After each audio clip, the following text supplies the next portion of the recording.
Hey everybody, how are you? Welcome back to art class.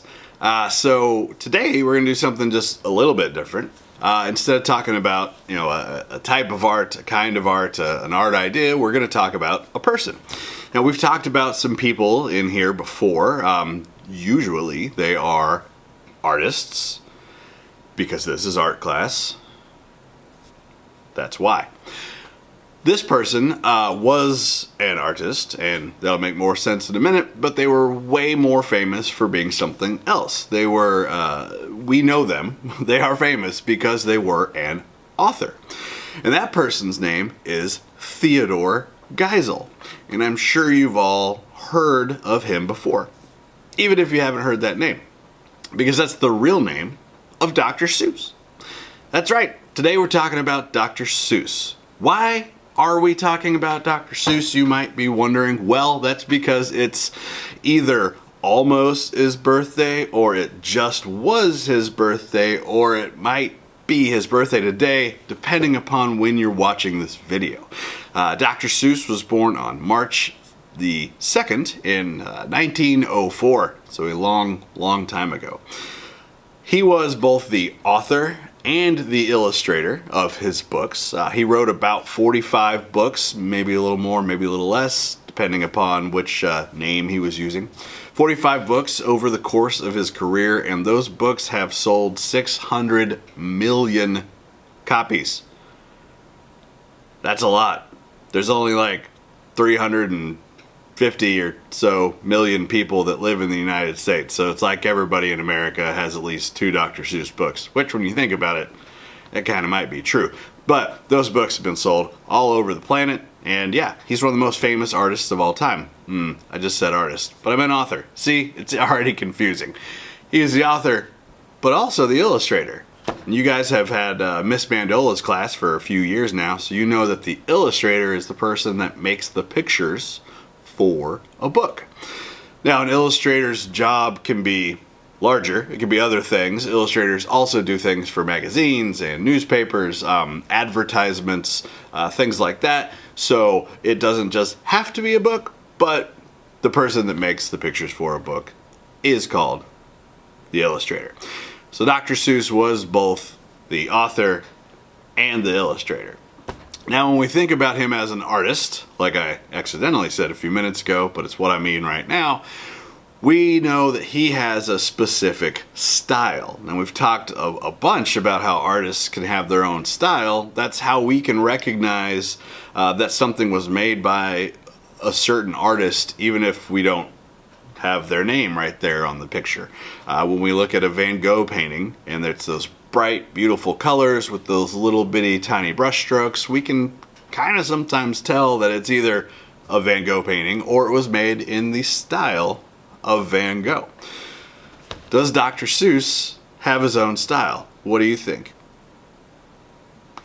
I think he does. I think he has one of the most easy to recognize styles of any artist that I can think of.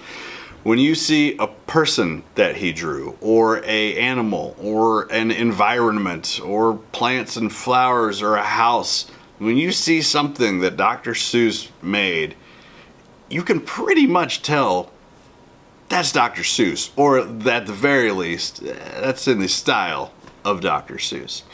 So, to celebrate his birthday, we're going to make some pictures today that are in the style of Dr. Seuss. So today, we're going to draw a Dr. Seuss inspired landscape with some buildings in it.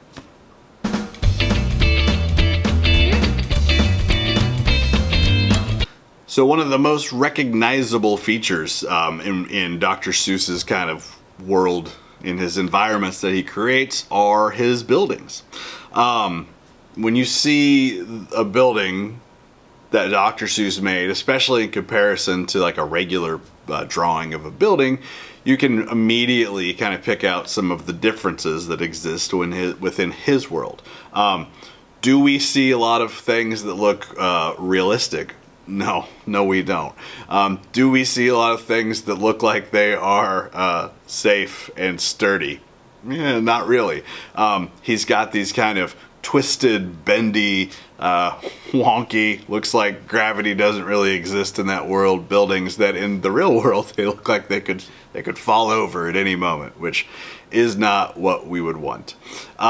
We see a lot of interesting like gadgets and accessories built into these buildings that we might not ever he might not ever address the purpose of them in his story. They might just be some accessory that he wanted to add to him.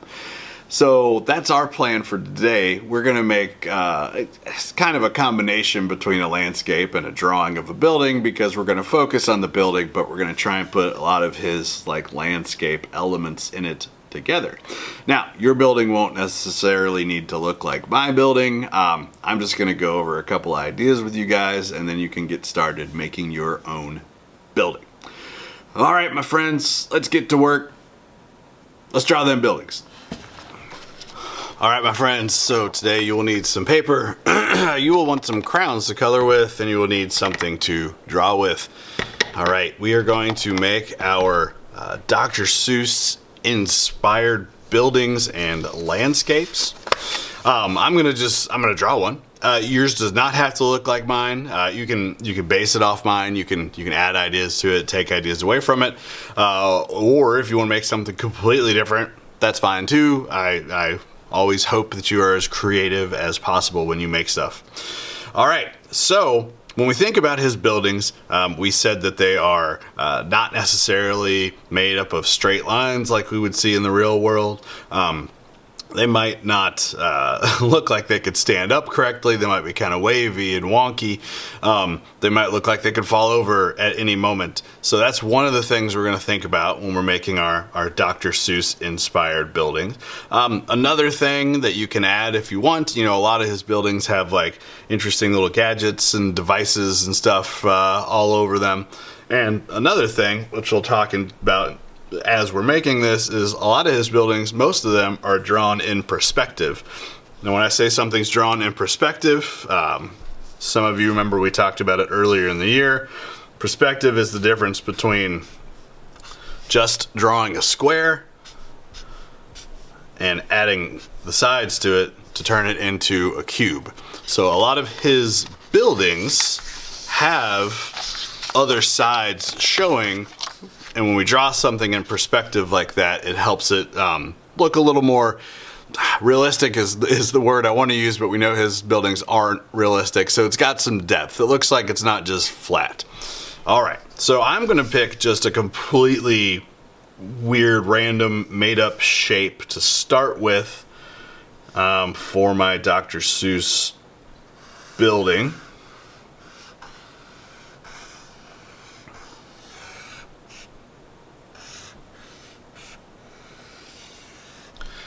All right, so that's going to be kind of the outline of my building, kind of the top of my building.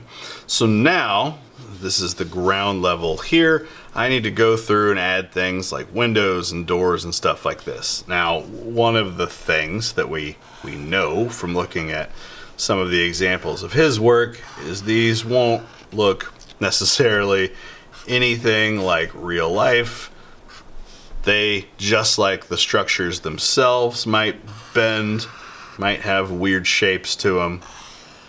So again, a lot of this stuff can be however you want to make it. It doesn't need to look like it would be real, just something that could maybe exist in his world. All right, so now I've got kind of the main shapes. I've got some doors, I've got some windows. Now it's time to think about that perspective idea that we talked about. So if I left this just like it was, it would look kind of flat. But if I show just one other side to it, it'll help give it some depth. It'll make it look like the world is a little deeper. So the way I'm going to do this, kind of like that cube that I showed you, is I'm basically just going to pick a direction and draw some angles going off some of the points of this building. So I'm going to pick this direction, this angle here. So from some of my top corners, I'm going to draw some diagonal lines going in that direction. Now these curves don't really have a corner, so wherever I think is like the tip top of it, I'm going to draw some lines coming out of there. maybe a little below the tip top. Over here we've got some more corners, so that'll be easier for me. Down here I can do a real similar thing, kind of like that. Alright, so now I just need to kind of go around and connect those lines. I'm going to make this match the wall that it was near. All these lines that it's close to is kind of what I'm going to match. Now here, I'm just going to curve down and make it disappear behind that one. Same thing with this one. Come down, make it disappear kind of down into it.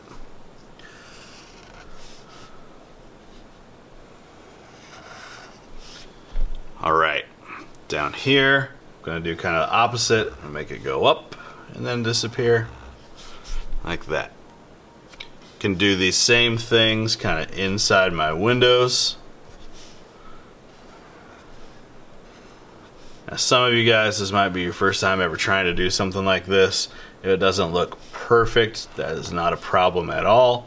As you can see, mine don't look perfect, and Dr. Seuss's definitely didn't look perfect either. Alright, so there's kind of the main shape and structure, we could say, of my building.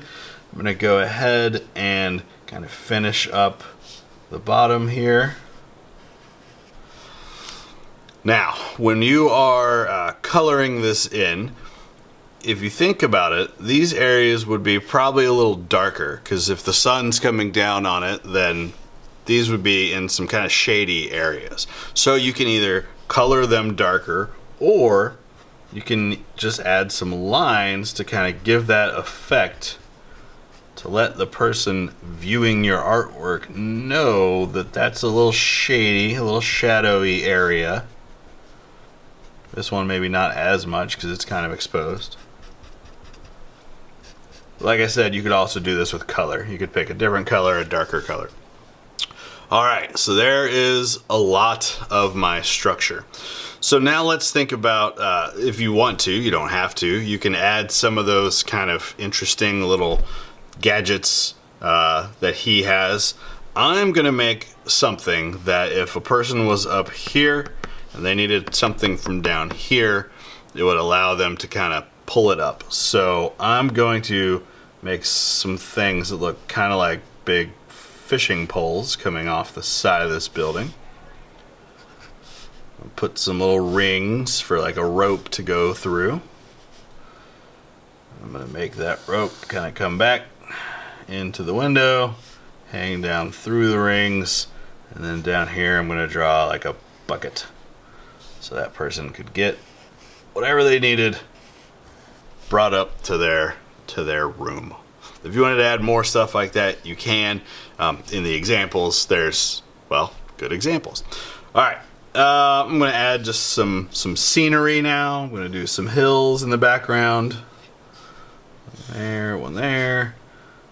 Kind of smaller, bumpier spots down here. And I'm going to make a tree, one of those kind of truffula tree things from the Lorax. Is what I'm going to go for.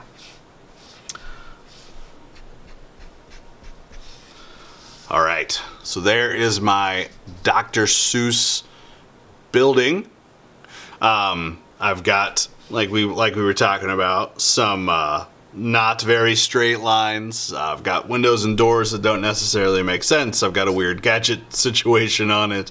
And then the background, I've chosen to make it something that could maybe fit into a Dr. Seuss world.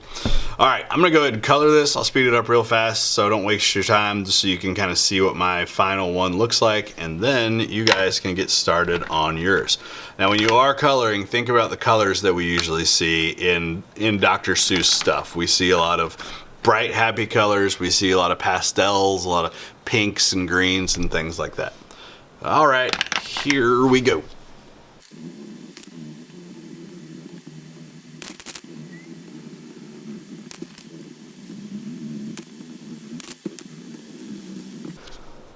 Alright, so here is my Dr. Seuss inspired building landscape artwork.